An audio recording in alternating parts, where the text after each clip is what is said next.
이 열립니다.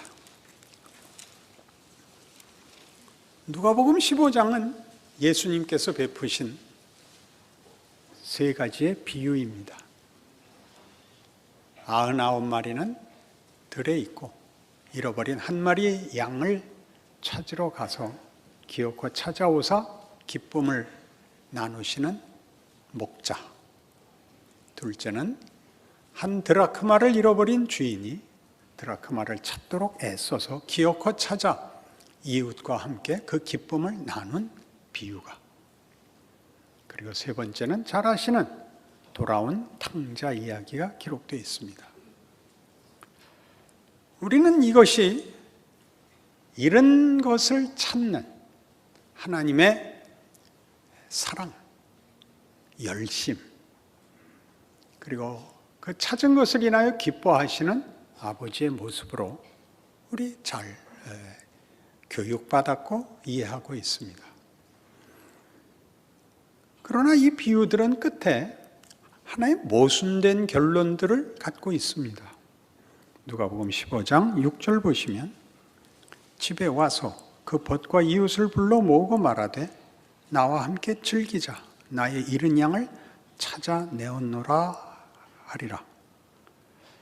내가 너에게 이르노니 이와 같이 죄인 한 사람이 회개하면 하늘에서는 회개할 것 없는 의인 99으로 말미암아 기뻐하는 것보다 더하리라. 찾아온 이야기인데 결론은 회개하랍니다. 돌아오랍니다. 드라크마 이야기도 같습니다. 9절. 또 찾아낸 즉 벗과 이웃을 불러 모으고 말하되 나와 함께 즐거워하자. 잃은 드라크마를 찾아내었노라 하리라. 내가 너에게 이르노니 이와 같이 죄인 한 사람이 회개하면 하나님의 사자들 앞에 기쁨이 되느니라. 이게 찾은 얘기인지 회개한 얘기인지, 주인이 찾아낸 얘기면 은혜고 길을 잃은 자가 돌아와야 되는 것이면 회개의 문제가 됩니다. 전자는 은혜고 후자는 책임이 되죠.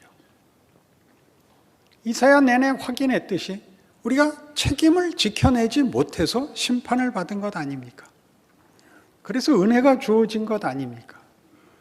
은혜로 찾아놓고 다시 회개하라 그러면 이 구원은 은혜가 맞는 겁니까? 아니면 책임이 맞는 겁니까? 이렇게 묻고 있는 셈이 됐죠. 세 번째 비유는 앞의 것과 전혀 다릅니다. 찾아낸 아들이 아닙니다. 아들은 지발로 돌아옵니다. 앞의 비유와 일관성을 가지려고 저도 그렇게 교육을 받고 설교를 듣곤 했습니다. 아버지가 기다렸다. 아직도 상거가 뭔데 아버지가 알아봤다. 반겼다. 그래서 기다린 아버지가 됐죠. 말 그대로 기다렸지 찾아 나서지 않았습니다. 아들이 돌아옵니다. 그래서 아버지가 기뻐합니다. 앞에 있는 두 비유와 마찬가지로 기뻐합니다. 잔치를 엽니다. 새 옷을 입히고 신발을 신기고 가락지를 끼웁니다. 큰아들이 돌아와서 이게 무슨 난리냐 묻죠. 하인들이 대답합니다. 당신 동생이 돌아와서 아버지가 기뻐서 잔치를 열었습니다. 아버지가 나와서 권합니다. 이 기쁨을 함께 하자. 큰아들이 대답합니다. 전 못합니다. 아버지 재산 다 갖고 나와서 탕진하고 돌아온 아들을 위해서 잔치를 벌인다 말입니까? 그럼 난 뭡니까? 난 한 번도 이런 짓을 한 적이 없고 성실하게 살았는데 내게는 한 번도 해주지 않은 일입니다. 아버지가 기이한 답을 하시죠. 얘야, 내 것이 다 네 것 아니냐. 돌아오면 끝나는 게 아니죠.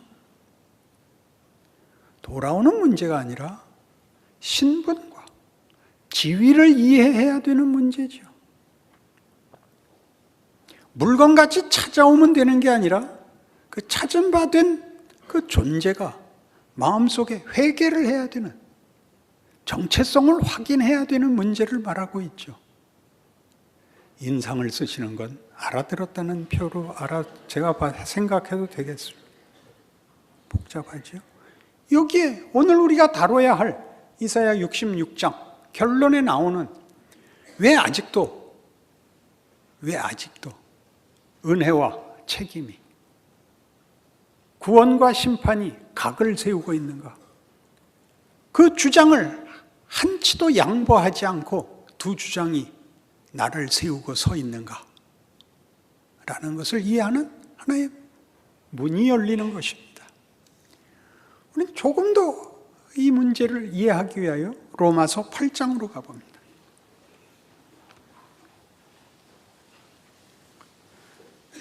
로마서 8장 15절입니다. 너희는 다시 무소하는 종의 영을 받지 아니하고 양자의 영을 받았으므로 우리가 아빠, 아버지라고 부르짖느니라. 성령이 친히 우리의 영과 더불어 우리가 하나님의 자녀인 것을 증언하시나니 자녀이면 또한 상속자 곧 하나님의 상속자요 그리스도와 함께 한 상속자니 우리가 그와 함께 영광을 받기 위하여 고난도 함께 받아야 할 것이니라. 중요한 단어가 나오죠. 너희는 공포에 질릴 이유가 없다. 이렇게 나옵니다. 구원과 심판을 얘기하고 은총과 책임을 비교하면 그때의 책임, 그때 심판에 따라오는 것이 뭡니까? 공포죠. 공포입니다. 그러나 그 관계가 책임을 묻는 것이 심판을 위한 것이 아니라 부모와 자식의 관계와 같은 관계 속에서 일어나는 책임을 묻는 것이라면 그것은 자격을 묻는 것이 아니라 정체성이 가지는 명예를 격려하는 것이 된다. 이렇게 등장합니다. 너희는 두려워하는 자가 아니다. 너희는 사랑을 입은 자고 영광으로 인도되고 있다. 그렇게 얘기를 하죠. 좀 더 읽어볼까요? 생각하건대 현재의 고난은 장차 우리에게 나타날 영광